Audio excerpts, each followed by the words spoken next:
morning everyone. Okay, Miss Rate would like to explain to you about the problem yesterday. Ya, Miss Rate mau kasih klarifikasi dulu seputaran penggunaan perihal garis 5 dan garis 3 kemarin ya.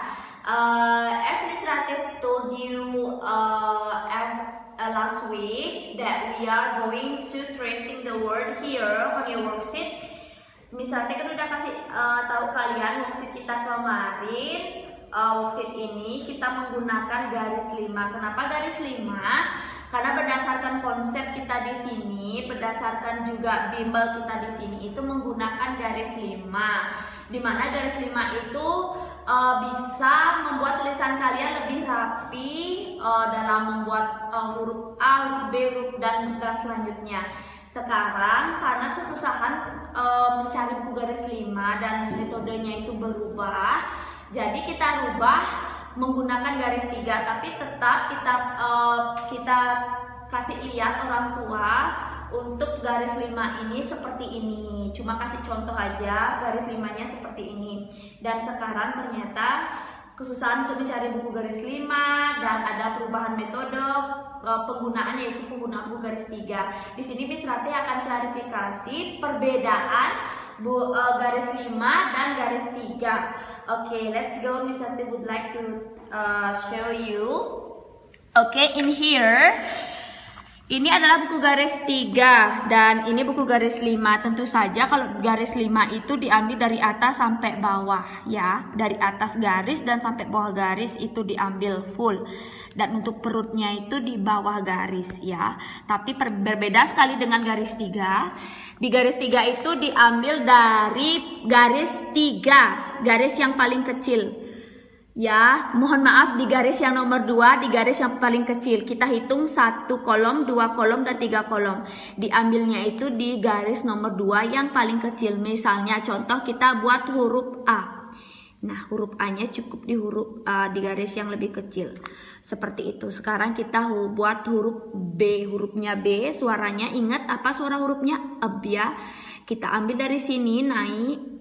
Nah, perutnya tetap dia di garis. Berbeda dengan garis 5 yang dimana perutnya itu di akhir ya. Kalau di garis 3 tetap dia di sini. Sekarang kita buat huruf J, aj.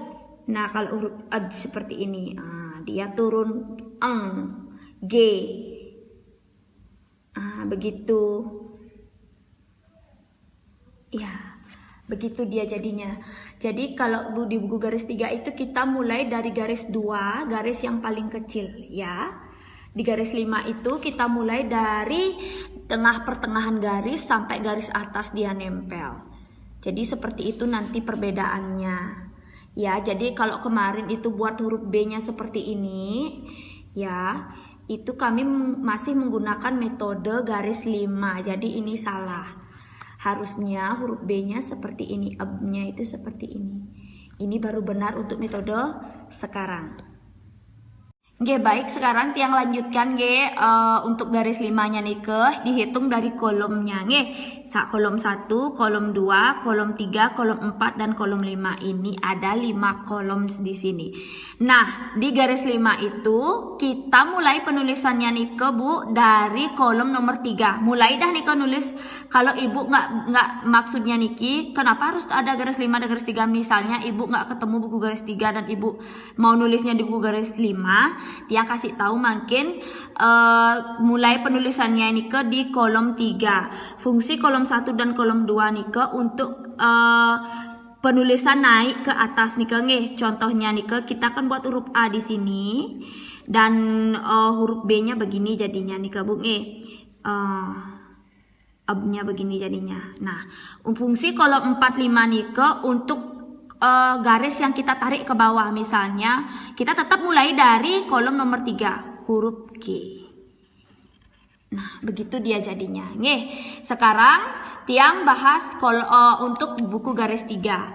Nah, niki buku garis 3 niki ada kolom 1, kolom 2 dan kolom 3. Nah, untuk buku garis 3 niki kita selalu start di nomor 2 di tengah-tengah Sama kayak di buku niki kolom 1, kolom 2 dan kolom 3. Kita mulai dari kolom nomor 2. Ini untuk buku garis 3. Ya. Fungsi kolom 1 nika untuk garis yang kita tarik ke atas. Nggih. Fungsi kolom 3 nika untuk garis yang kita tarik ke bawah. Jadi sama nih kayak buku garis 5 dan buku garis 3. Kebetulan saat ini nih buku garis 5 kan agak susah dicari dan perubahan metode.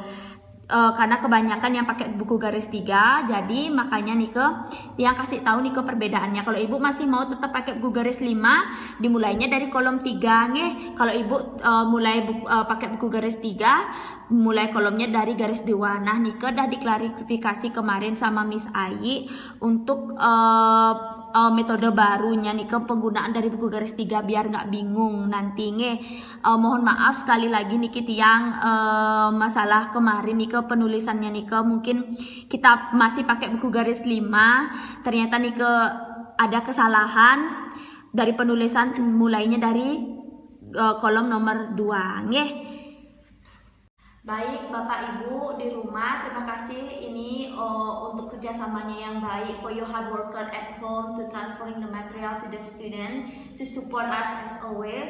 Terima kasih sekali sudah bekerja keras sekali untuk mentransfer materi yang kami berikan kepada siswa, untuk pengertiannya, untuk kerjasamanya yang bagus sekali, kami highly appreciate it. Mari kita berdoa bersama-sama agar pandemi ini segera berakhir dan kita segera bertemu di sekolah. Oke, have a good day. Bye bye everyone.